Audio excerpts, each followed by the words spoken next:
The piano was playing itself. That's the part my friend Chloe can never talk about without her voice going quiet. Not the ghost we saw at the top of the stairs. Not the thing that followed us home in the truck. Not even the person we lost that night. The one none of us can fully remember anymore. No matter how hard we try. The piano. Playing itself. In a house that had been sealed and abandoned for 30 years. In a room where no living person was standing. Playing the exact piece of music left open on the stand. Perfectly, expressively. With a musician's touch. Like something in that house had spent 3 decades learning how. My name is Noah. 6 of us went into the Whitmore Mansion. 5 of us made it out. And to this day, the thing that keeps me up at night isn't what we saw in there. It's what we can't remember. The 6th person. Who they were. What they looked like. Even their name. It's just gone. All 5 of us. Like something reached inside our heads. And pulled it out. This is what happened inside the Whitmore Mansion. And I need you to stay with me all the way to the end. Because the part that changes everything? It didn't happen that night. It happened 8 months later. At a gate post on a road. With nothing left on it. Stay with me. The Whitmore Mansion. Before I tell you what's inside that house, you need to understand what we were walking into. Because the history of the Whitmore Mansion isn't just backstory, it's a warning that was written down, that was publicly available. That any one of us could have read before that night. We just didn't. That's on us. The Whitmore Mansion sits at the end of Kellner Road, about 40 minutes outside of Harlan County, Kentucky. Built in 1887 by a railroad baron named Edward Whitmore I, a man wealthy enough to be paranoid and paranoid enough to act on it. He enclosed the entire property in a 12-foot iron fence and employed a live-in staff of 7 people year-round, even when the family wasn't there. 7 people. To maintain an empty house. To have warm bodies in the rooms. That should tell you something about the kind of man he was. About what he was afraid of. The house passed through 3 generations. By 1991, it belonged to Edward Whitmore III, Old Man Whitmore, the locals called him. A widower. A recluse. His staff of 7 had been with him for decades. His butler. His housekeeper. His groundskeeper. A cook. 3 others. These weren't employees. They were the only people left in his world. In September of 1991, a mail carrier noticed 3 weeks of mail piling up. He called the county sheriff. The sheriff drove to Kellner Road and found something that does not appear in any official summary, but that I read in the deputy's own handwritten notes, obtained through a records request 12 years later. The front gate was locked from the inside. Every window sealed from the inside. Every door bolted from the inside. The house wasn't broken into, it was barricaded. Like something inside had been desperately trying to keep something from getting out. Or trying to keep something from getting in. To this day, the first deputy on scene says he isn't sure which. They got in through a second-floor window. They found the house in a state of suspended mid-moment. Meals half-eaten on plates. A fire still burning in the library fireplace, somehow, 3 full weeks after all contact had stopped. And 7 staff members. Gone. Personal belongings left behind. No signs of violence. No forced exit. Nothing. Gone the way a thought goes when you can't hold on to it. But Edward Whitmore himself. They found him in a chair on the 4th floor, in his bedroom, facing the window. Alive. Unharmed. Staring at something on the wall that no one else could see. One deputy wrote in his notes, and I have this document, I've read it 100 times. That Whitmore had the expression of a man watching something so terrible and so beautiful that it had become the same thing. He never spoke another word. Moved to a psychiatric facility in Lexington, where he lived 11 more years. The staff there said he spent every day writing on the walls of his room. Same words. Over and over. They counted, at some point, nearly 4,000 times. Written in Whitmore's asylum room, found on every wall, 3,847 repetitions. She walks at midnight. The 7 staff members were never found. The case is still officially open in Harlan County. Still open. 30 years later. That is the house we broke into on a Saturday night in October. 6 of us. Me, Noah. My girlfriend, Kylie. Our friends Marcus and Tom, Zara, and Chloe. All 22. Old enough to know better. Young enough to walk in anyway. It was Kylie's idea. She'd found an urban exploration thread, one of those deep forums where people document abandoned places and dare each other to go further. Where someone claimed they'd gotten inside the Whitmore house. Posted blurry photos. Could have been any dark building. But Kylie had that look she gets when she's already decided. And we all knew it. And we all went anyway. Marcus drove. His playlist was halfway through its second song when his headlights swept across the front of the mansion for the very first time. And every single person in that truck stopped talking at once. Not because anyone said anything. Not because anyone pointed. We just all went quiet. At the same moment. The way people go quiet in the presence of something that is larger than expected. And wrong in a way you can't immediately name. That was our last real chance to leave. We should have taken it. We didn't. Let me tell you what that house looked like up close. The Whitmore Mansion is for stories of Victorian stonework, and not grey, not dark brown, but genuinely, deeply black, like it was cut from something underground that never once saw the sun. It has a central tower above the roofline that rises higher than it physically should, given the rest of the building. And the windows. I need to describe the windows to you, because no photograph captures it. They didn't reflect our headlights. At all.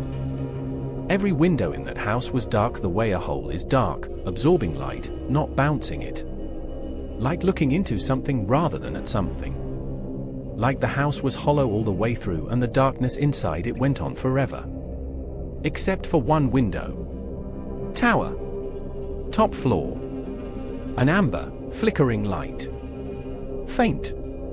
The exact way a candle looks through old glass. And as we watched, it moved, slowly, crossing the window, the way a person moves when they're carrying something. It stopped. And I had the feeling you get when someone is staring at you from across a dark room before you turn around. That animal certainty. That prickling awareness. Something up there had seen us. Wind, Noah said, climbing out of the truck. He didn't believe it. I know because I was watching his face. He said it because saying it was better than saying what he actually thought. The front door boards came loose easily, too easily. We noticed, too late, that they had been nailed from the inside. Someone had sealed this house from the inside. We had just broken that seal. The door swung inward on its own.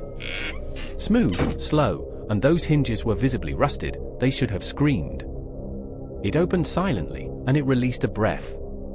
This cold, pressurized exhale, like a held breath finally let go, carrying cold air, old wood, and something underneath those things, sweeter, more wrong. A smell none of us could name that night. We named it later, in the hospital, when a nurse told Marcus what that particular combination meant. Old organic decay. Something that had been decomposing, slowly, in a sealed space, for a very long time. We walked in. All 6 of us. Behind the last person through, the door swung shut. Nobody touched it. The lock turned. From the inside. With a sound like a key in a lock, except there was no key, and there was no one standing there. We were locked in. At 10:47 p.m. With whatever was in that house.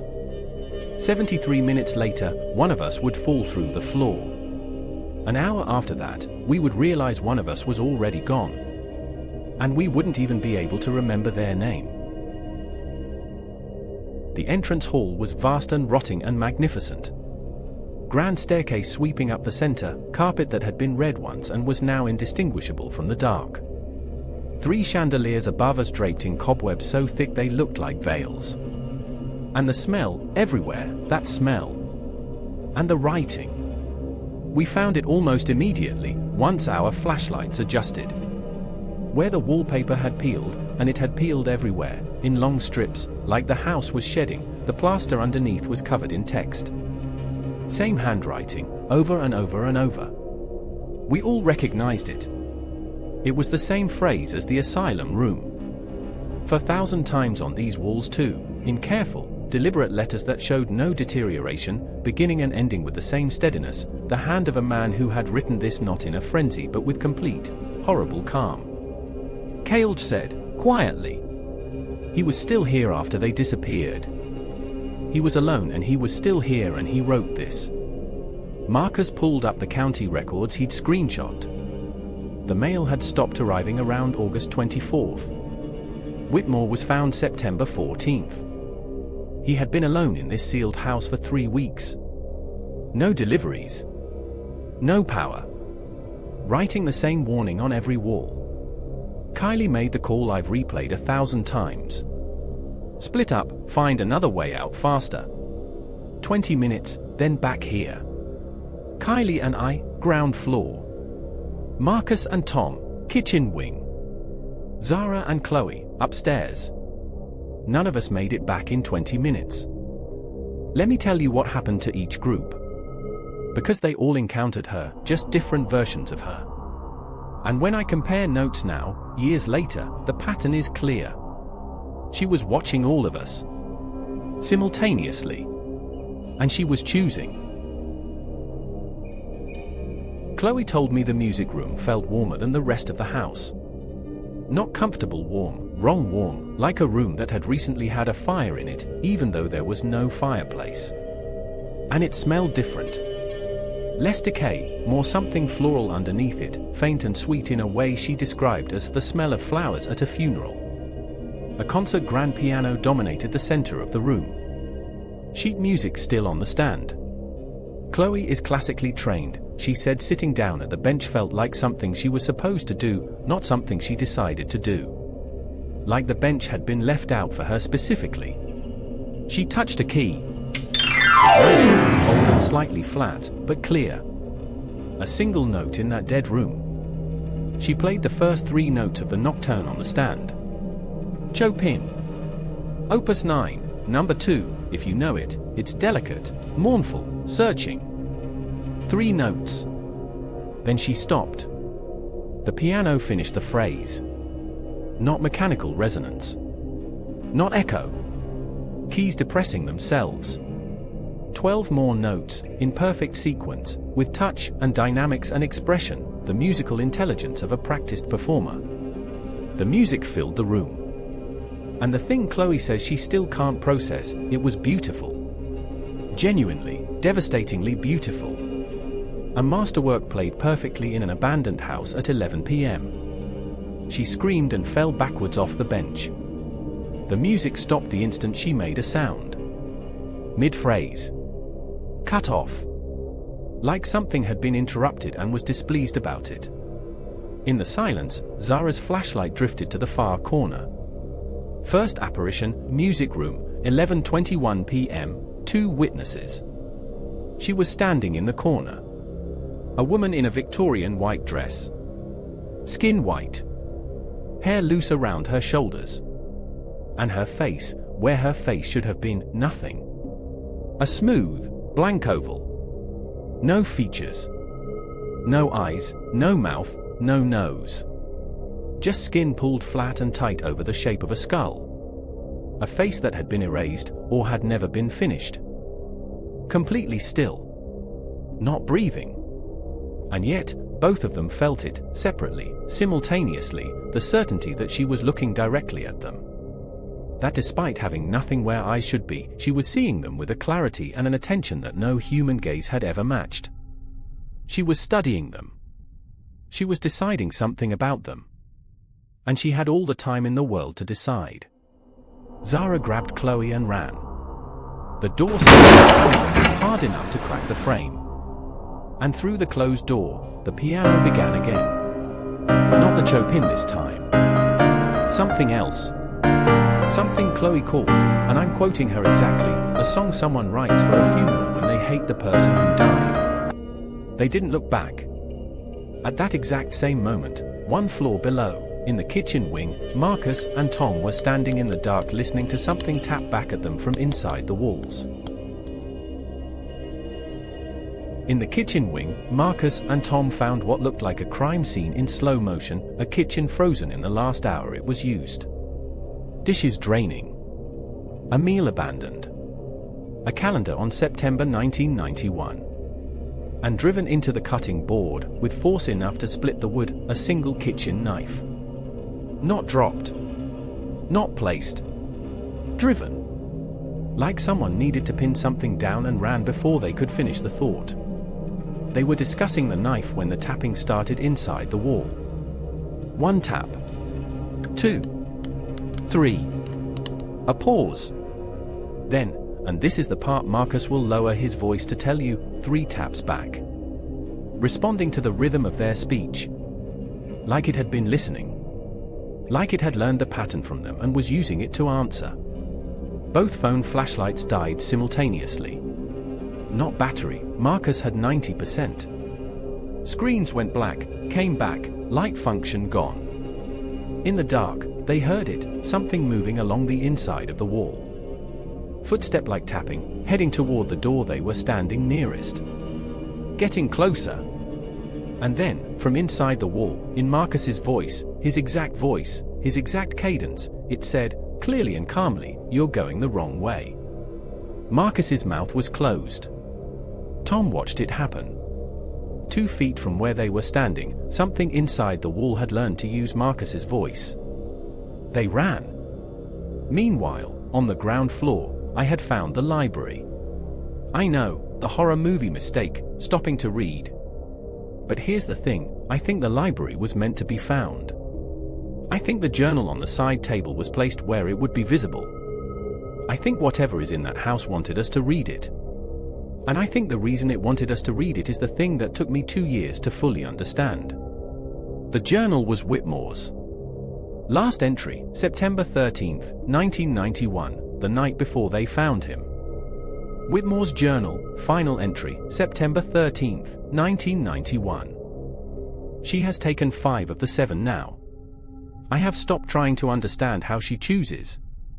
What I know is this, the house is hers. It has always been hers. We were guests she tolerated for 100 years, and now she has stopped tolerating us. She moves through the walls.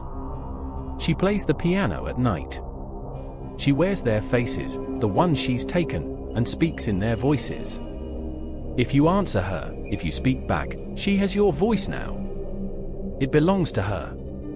It becomes one more instrument she knows how to play. I will not speak again. Not one word. It is the only protection I have left. God help whoever reads this. She doesn't need you to stay long. She just needs to know your name. I closed the journal. Kylie touched my arm. We need to leave. Right now. We need to get everyone, Anne. The library door opened. Nobody behind it. Just the dark hallway. And from 2 feet to my right, in the empty air beside me, the sound of slow, calm breathing. Present. Physical.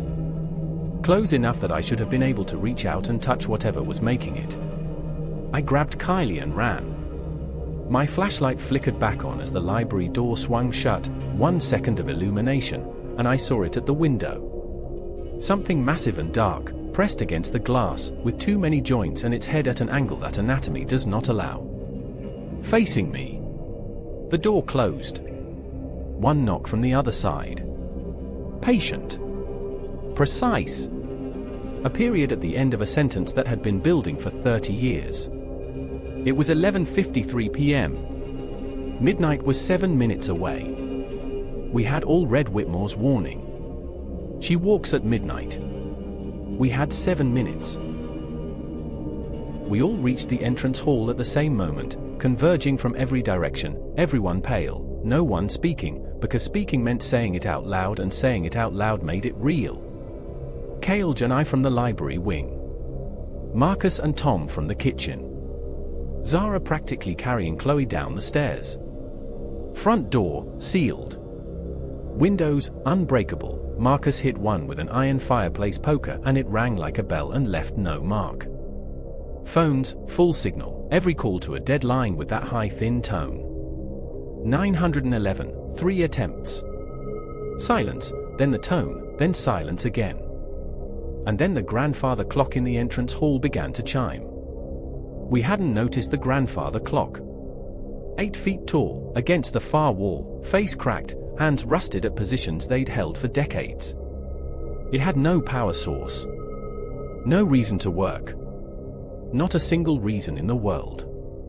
It struck midnight. Each strike resonated through the floor, up through the soles of our shoes, through our bones. And with each strike the temperature dropped, physically dropped, sharply, to the point where by the 7th chime we were breathing clouds. And the candles along the walls, candles none of us had lit, that had not been lit when we entered, ignited. One by one. Blue flame. Cold blue, motionless, casting shadows in the wrong directions. On the 12th strike, footsteps. Upstairs. Slow, deliberate, moving toward the top of the staircase. We all looked up. The woman from the music room. White dress. White skin. That smooth, blank, featureless face. She was at the top of the stairs, and she was holding something. Something small. Something dark. Something none of us could focus on, something that slipped out of clarity whenever we tried to look directly at it, the way certain things in dreams resist being seen. She held it the way a mother holds a sleeping child. Her head tilted toward it, looking at it, with a face that had nothing to look with. Then she looked up. And across the full length of that staircase, with nothing where her eyes should have been, every single one of us felt her gaze land on Marcus. Not sweep across the group. Land. Specifically. Deliberately. As though she had already decided, before she appeared, who she was here for. The temperature dropped another 10 degrees, in an instant. Marcus took one step back. Just one. Involuntary. His heel came down on a section of floor that had been silently rotting for 30 years, waiting for exactly this moment. And the floor gave way. The sound he made when he hit the basement floor is the sound I hear in the half second before I fall asleep sometimes. I don't say that for effect. I say it because it's true and because some sounds get into you and don't leave. He was alive. Badly hurt, we could see him in the beam of my flashlight, 6 feet down in the dark, moving but not standing, clutching his arm with his other hand in a way that said broken immediately and clearly. He was conscious. He was calling up to us. I looked back at the top of the stairs.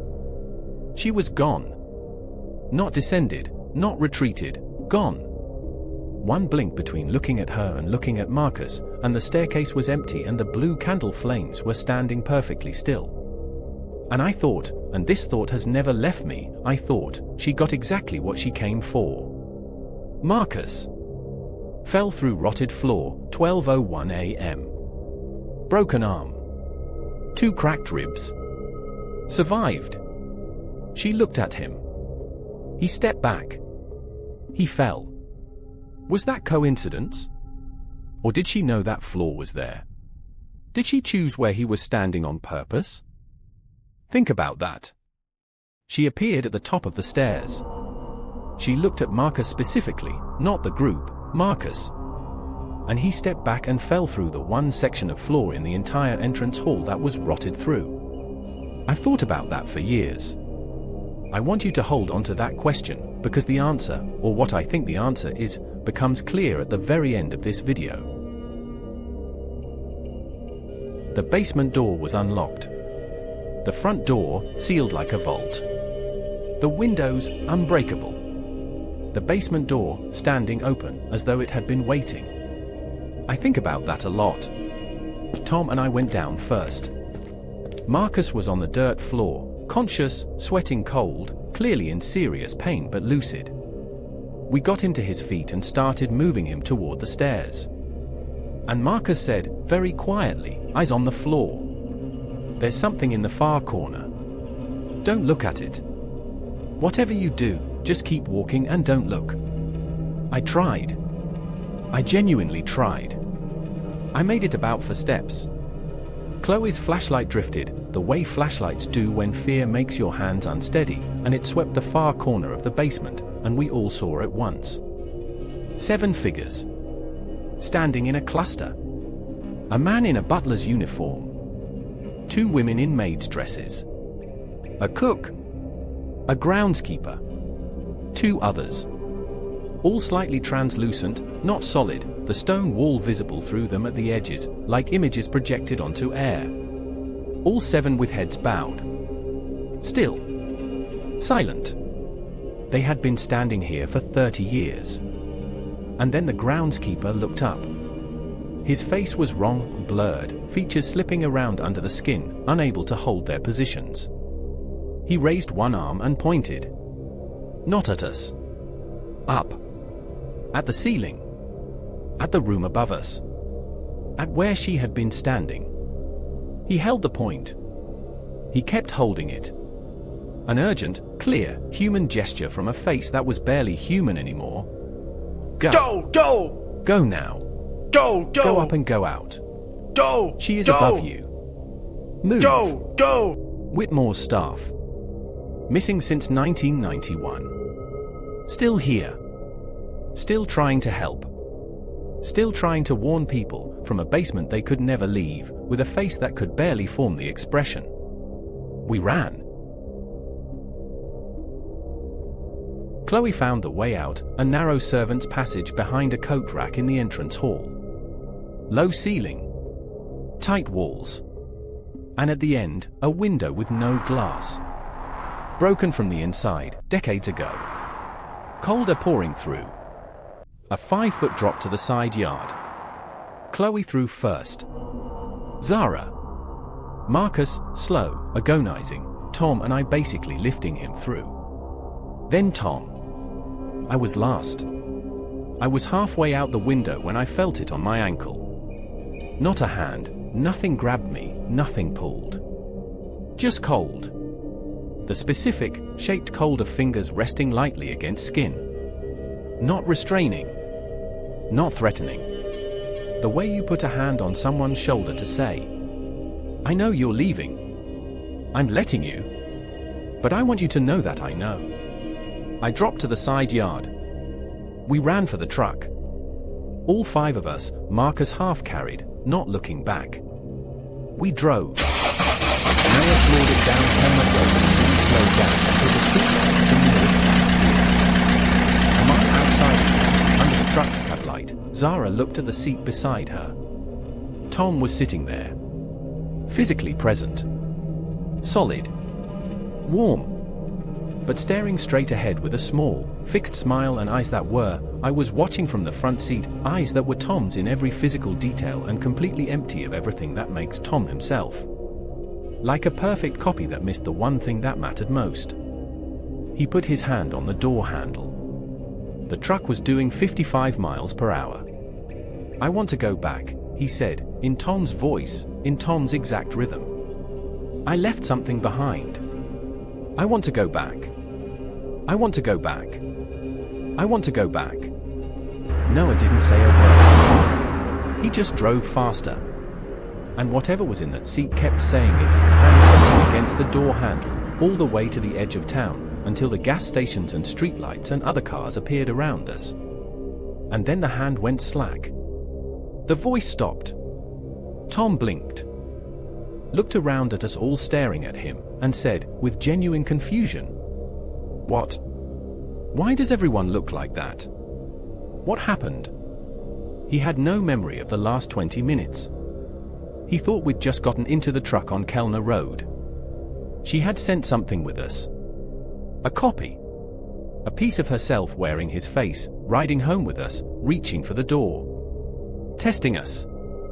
Testing the border between her territory and the world outside it. We never told Tom. Some things a person is better off not knowing.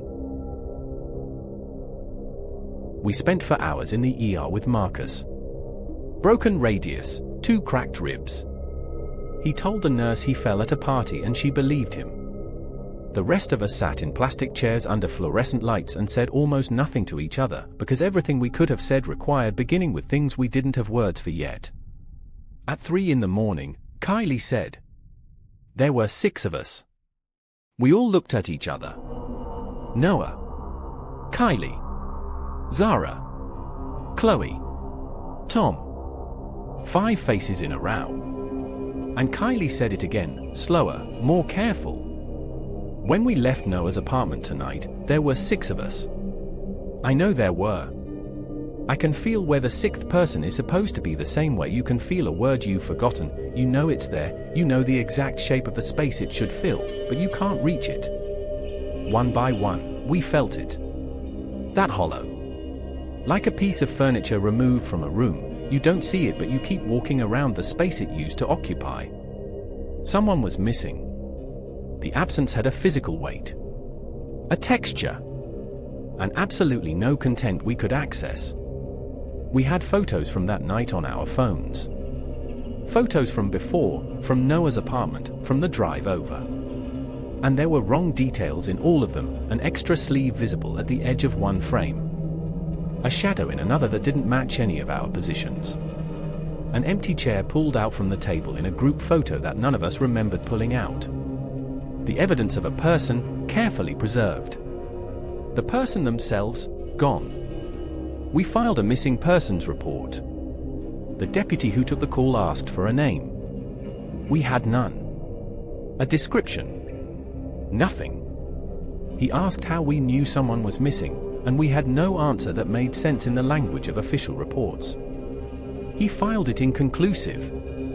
There was no follow-up.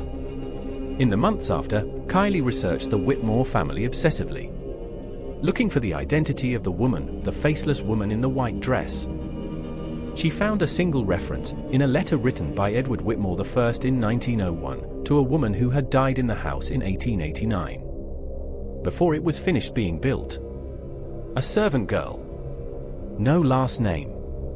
The letter described her as the girl the foreman found inside the east wall. Inside the wall. Like she had gone in there, or been put in there. Like the house had been built around her. The letter offered no further explanation, written as though the recipient would already know the story. Nobody alive knows the story. Nobody who isn't in that basement, anyway. The mansion was demolished the following February. Development company, distribution center, standard story.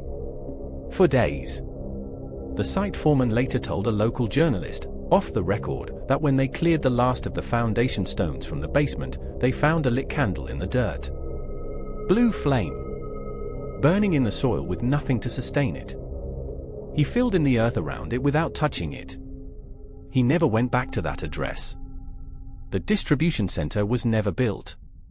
The company sold the land at a loss 8 months later. It's an empty field now. Just grass and dead trees at the end of Kellner Road. And the iron gate, still standing. Nobody thought to take it down.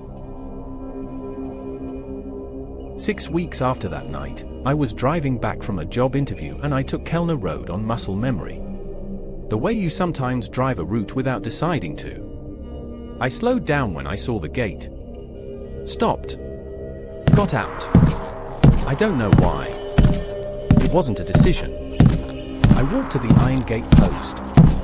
And I saw that someone had carved a name into the rust. Fresh cuts, not oxidized yet, done recently, done since we'd been there. A name I knew. The moment I read it, the hollow in my chest filled in. The missing tooth feeling closed. The person-shaped absence in every memory of that night suddenly had a face, a voice, a laugh I could hear. A year of aching grief I hadn't been able to attach to anything attached itself immediately and completely. I stood there and I cried in a way I hadn't cried since I was a child. For someone whose name I had not been able to remember for 6 weeks. Below the name, smaller letters, "Still here. Grateful you got out. Don't come back for me. She lets me remember all of you. Some days that's enough. Most days it is. Don't come back. I am not going to tell you who it was. The others and I talked about it, and we made the decision together. They deserve privacy even in this. Even now. What I will tell you is that Zara drove past the gate last spring and called me immediately. She was crying. The name was still there, but below the original message, something new had been added. Same handwriting style. Fresh cuts. Recent. Done on a vacant lot with no building on it, no basement, no structure of any kind remaining. 2 words. She hears. There is no house. There is no basement. There is a field and a gate and a message from someone who should not be able to leave messages. Someone who is inside something that no longer has an inside. And I keep coming back to what Whitmore wrote. She doesn't need you to stay long. She just needs to know your name. We all spoke that night. We all said our names. She heard Tom's voice through the kitchen wall and used it.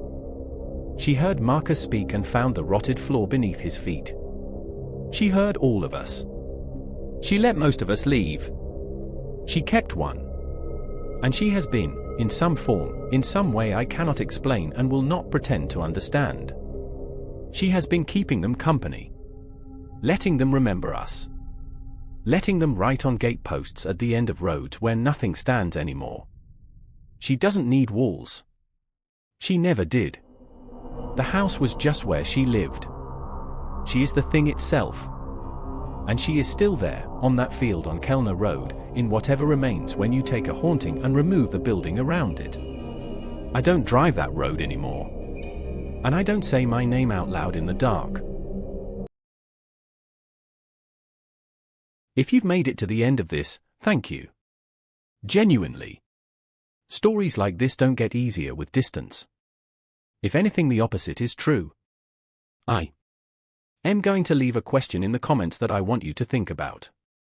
You've heard the whole story now, and I want to know, the moment Marcus fell through that floor, do you think that was an accident? Or do you think she knew exactly where he was standing? Leave me your answer.